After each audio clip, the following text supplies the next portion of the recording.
less than $100. And then kids can use these microscopes to, for example, make movies of amoeba crawling around. And when kids watch these images of amoeba crawling, they get the same sense of discovery and amazement than similar to what Leeuwenhoek must have felt when he first looked at some pond water with his simple microscope a couple hundred years ago. So microscopy is not only good for kids, it also satisfies the curiosity of research scientists. And effectively, what the telescope has done for the discovery of the universe, to understand the composition of stars and our origins on scales of up to billions of light years, the microscope has done for biology on the scale of nanometers to microns. And the human brain is incredibly good at processing images and extracting information from them. So when we look at these images of life, of cells, we can extract information and deduce ideas of how these living systems work. That's so very powerful. And these microscopes also transport us into this incredibly beautiful world that isn't visible to the naked eye. And what I'd like to do right now is just to step off the screen for a second and give you a tour of what you can see through the microscope.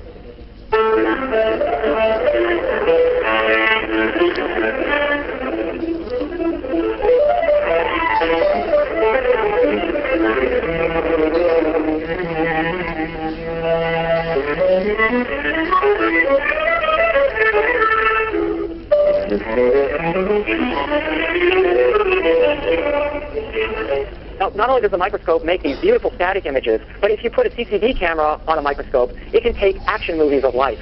And as a famous American baseball player and also philosopher, humorist Yogi Berra said, you can observe a lot just by watching, such as watching these images here of chromosomes in a cell undergoing cell division.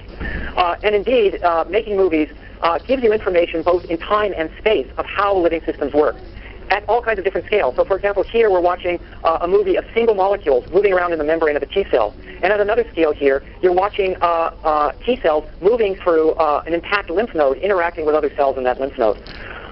In other movies, for example, here is you're watching microtubules in green and actin in red, undergoing all kinds of complex dynamics in the cell. And at another scale, we can look at these cytoskeletal systems in an intact embryo, for example, in the fly here, where you can watch synchronous cell divisions taking place in a living embryo. And from all this dynamic information, it gives us tremendous insight into how living systems work. Let me take you back a little bit just to tell you what microscopy has done for the biological sciences over time.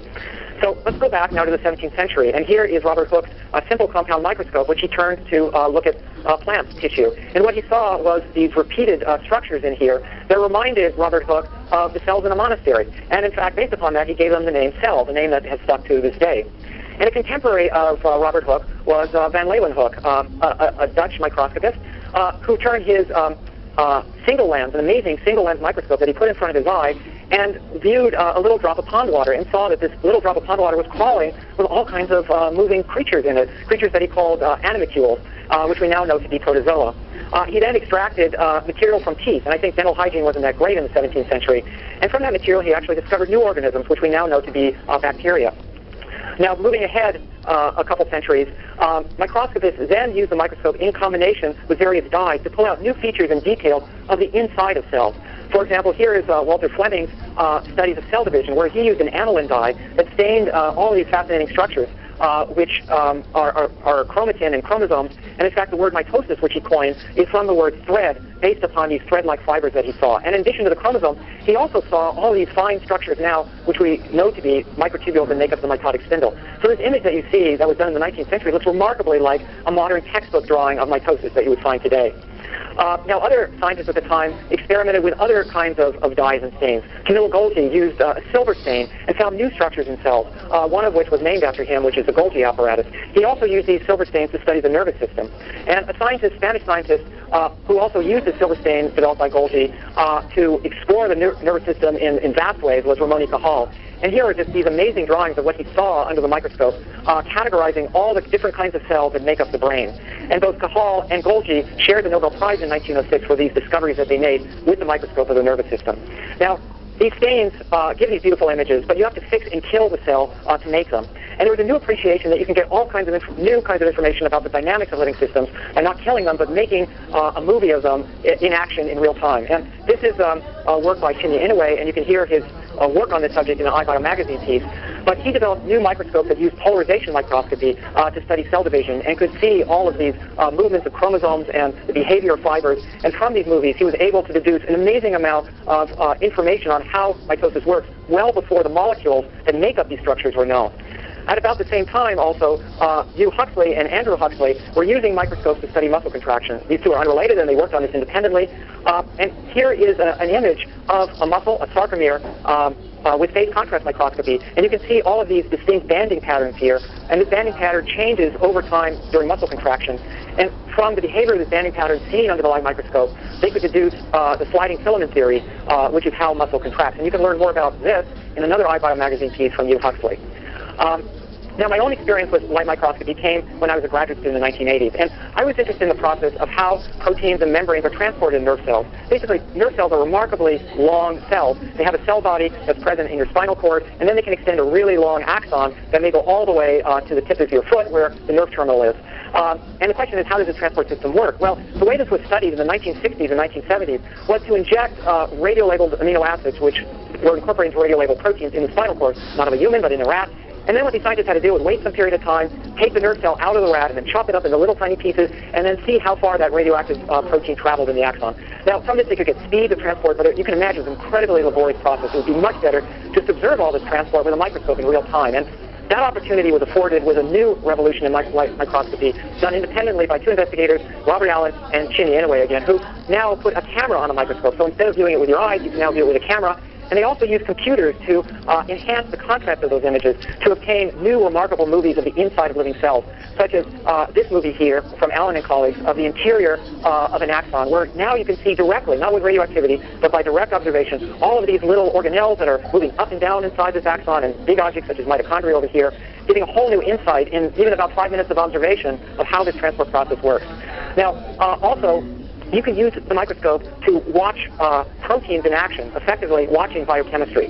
So this is my own work looking at an enzyme, an ATPase kinesin, transporting plastic beads along microtubules. And from this, you can get all kinds of information on how this protein works. So now, previously biochemistry was only done with spectrophotometers or radioactivity, but now you can use microscopy as a tool for biochemistry as well. Now, a microscope not only helps biochemistry, but it also joined forces with genomics with the discovery of the green fluorescent protein. And this was work done by Shinomura, Chalfie, and Chen. There is an iBio magazine piece by Marty Chalfie that describes the discovery of GFP, and these investigators won the Nobel Prize for this discovery. The green fluorescent protein comes from a jellyfish and is fluorescent. So now you can fuse the GFP protein to any protein in the genome and follow the dynamics of where that protein is and how it behaves in space and time, giving a whole new aspect of discovery to how proteins behave in living systems. Now, microscopy, even at this moment, is continuing to advance in a remarkable number of ways. Microscopes, first of all, are getting much more complicated, so they can do more types of processes. And no longer is microscopes just about optics. It's about electronics, robotics, and software. Now, most microscopes work in conjunction with a camera that captures the image, but the microscopes are often robotic themselves. They have automated focusing devices, they have stages that can move, and all of this is controlled by software. And this even shows an example of a fully automated microscope where a robotic arm will pick up 96-well plates, put it on a microscope stage. The microscope then does all the work. It automatically focuses. It takes snapshots of what's on the specimen. It moves around to different locations on the slide, and all that information then can be captured by a computer. Now, microscopy is also getting into new realms that were thought to be impossible. So here's a famous microscopist, Ernst Abbey, that you'll learn about in the course, and he came up with a famous formula for the resolving power of the light microscope, which is basically the distance of how far apart two objects are, where they can still be distinguished as separate objects. And here's his equation, which was thought to be so immutable that it was carved in stone in this memorial to Ernst Abbey in Germany. But now there are all kinds of techniques that are breaking this resolution barrier, techniques that are called super-resolution microscopy that are really exciting, and you're going to learn about in this course. And here's just an example of a fabulous image of the front of the cell taken by Xiaowei Zhang, showing the actin network. And this to show you how remarkable this technique is, here is an image of that actin network at the same scale over here, taken in the top here with conventional epifluorescence microscopy, where you can see hardly any detail. And here is the same field here of actin now taken with super resolution, where the color coding is also showing z-axis information as well. Now, the microscopy, super resolution microscopy, also involves a computer to generate those images. And indeed, computers are joining up with the microscope in all kinds of new ways to quantitatively analyze images. So here, for example, is the leading edge of a migrating cell here, and all of these little colored dots here are information that's being extracted out of this image by a computer, which is giving information on the behavior of the actin filaments and also traction forces that this cell is feeling. So computers now can analyze images in ways that are very hard to do with the human eye. Now, not only is the microscope also good for taking the images, but it can also be used for actually manipulating objects and molecules and cells as well. So, for example, here is a technique called optical trapping that you'll learn about. And here the optical trap is capturing various beads here, and